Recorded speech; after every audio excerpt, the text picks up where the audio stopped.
Today we have Paula Muller, the founder of Sociavi. She's here to talk to us about it, about the platform and what she does. She's also a doctor. She is a local to New Jersey as well, and excited to have you on our podcast, Paula. How are you this Thank morning? thank you. I'm doing great, and the sun is shining, and we have beautiful colors here in the state. The leaves are just beautiful today, and also with the sun, it looks beautiful. Thank you so much for inviting me, and I'm happy to share resources and talk to you, Andrew. All right, thank you. Wonderful. Talk to us a little bit about your company, Sociavi. How was it founded? Okay, happy to do that. So the purpose of my company is really to help older adults stay in touch with their loved ones. And so Sociavi, just to share with your audience, is a Latin word that means share and unite.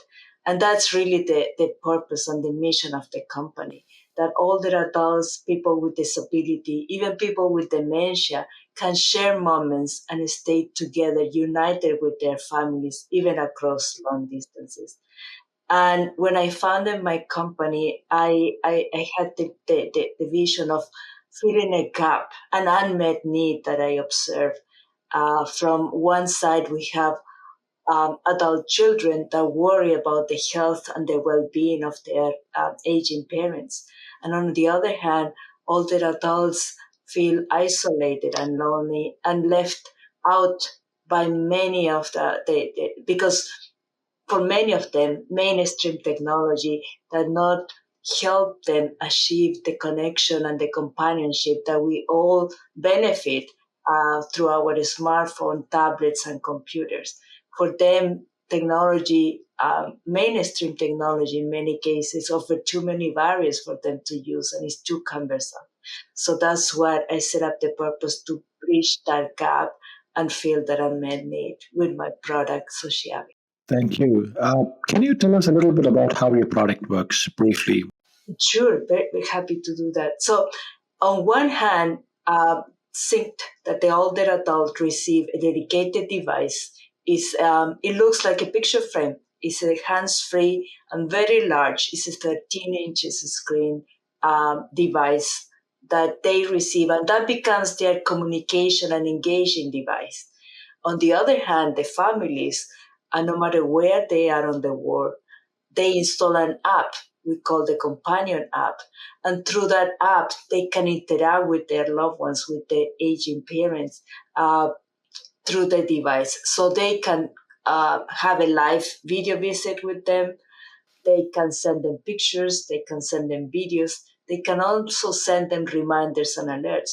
And for the older adult, they don't have to know how to use technology because most of the things that can be interactive and operated remotely from the companion app. So the older adult just enjoy and benefit from the pictures that come from the children and grandchildren.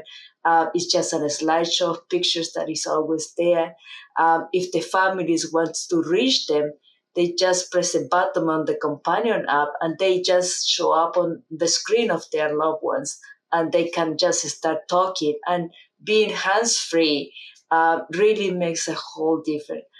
In my mission was to address four key elements that many older adults have difficulties with. Number one is vision. As we age, we develop vision problems, and even because of some diseases like macular degeneration or uh, glaucoma or even diabetes retinopathy. All of those diseases make us cause problems with vision. So that's what the screen is as large as it is. The second thing is hearing. Hearing loss is so prevalent in our older adults. 1 in 3 older adults, 65 to 74 years old, have hearing problems. And half of the older adults, 75 and older, experience hearing deficiencies. So hearing is very important. So we added external speakers to make it very loud. And then we have dexterity. Older adult, because of arthritis or diseases like Parkinson's disease or multiple sclerosis had a lot of problems operating these tablets because there is no touch accuracy, or even because of other. Because of the disease, it's very difficult to hold the tablet and operate it, and all the gestures that are so normal, like zoom, pinch, tap, and all of that, make it very difficult for older adults to operate those devices. And lastly, cognition. Cognition is also very important, especially when we're talking about mild cognitive impairment or the initial phases of dementia. So all of those aspects have been addressed with the product because it's very simple to use. There's no username, no password, no apps to choose from. Everything just comes automatically for them. And and then we have eliminated, even though it's a touch screen, we have eliminated all these complex gestures. So that's the key, simplicity.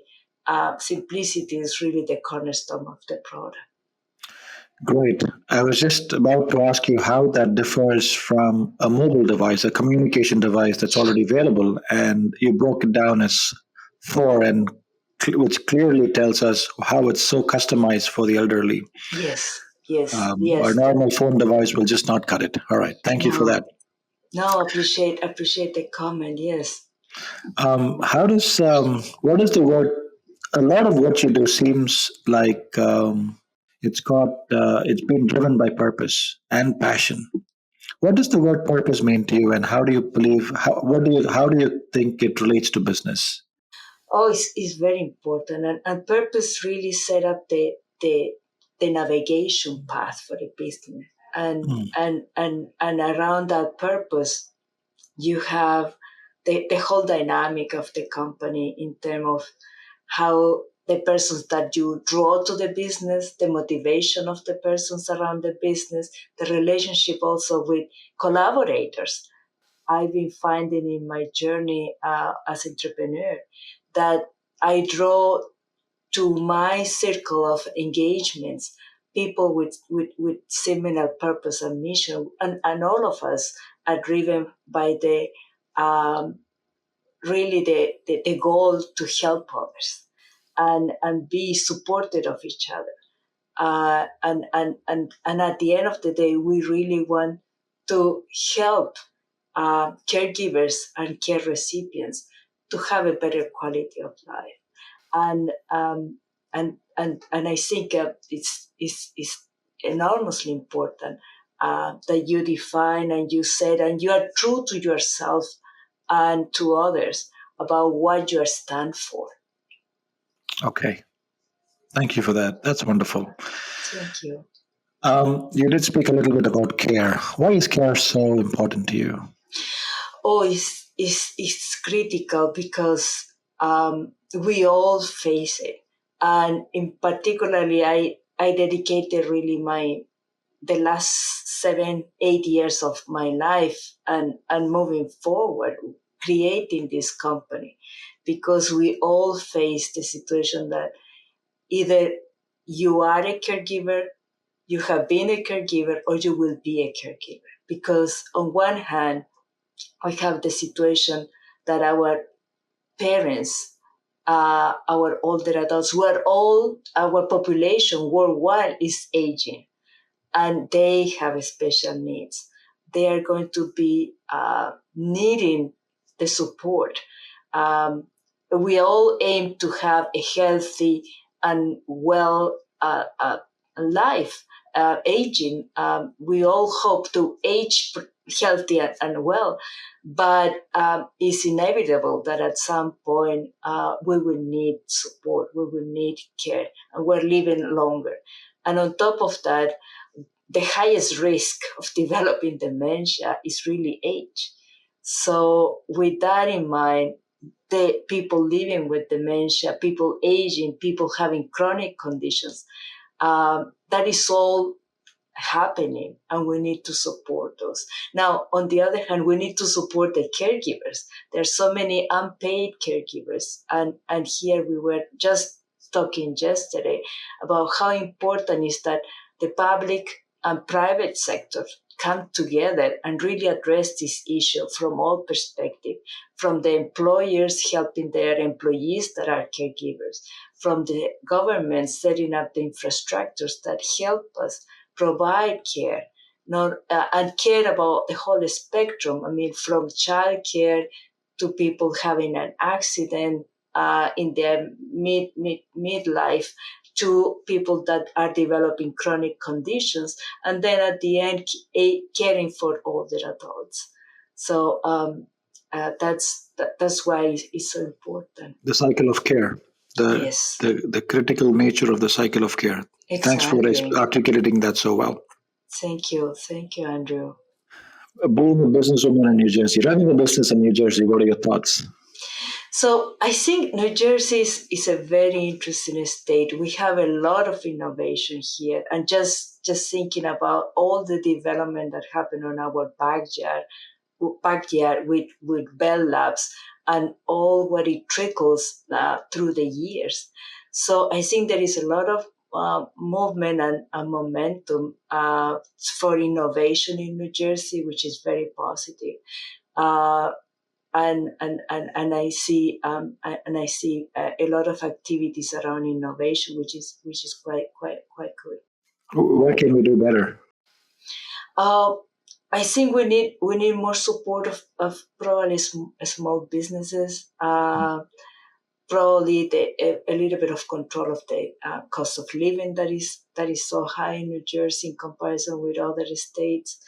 And I think, like in the rest of the country, putting the infrastructure in place to support caregivers and care recipients and affordable housing for the different sectors. I think those are initiatives that I will suggest.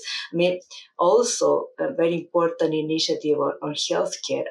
Uh, uh, Affordable healthcare is very Mm. important as well. That would be sort of my comments around that. Probably they are not just specific to New Jersey, but to the whole country. We could apply that on a state level too. Mm. Yeah, that's true. One last question: Yes. anybody starting a business or running a business is not easy. It's not a joke. No. It's difficult. What is your advice to people still on the fence, women specifically, wondering whether they should take the leap of faith or not? What is your advice to them? Oh gosh. Looking back, well, I think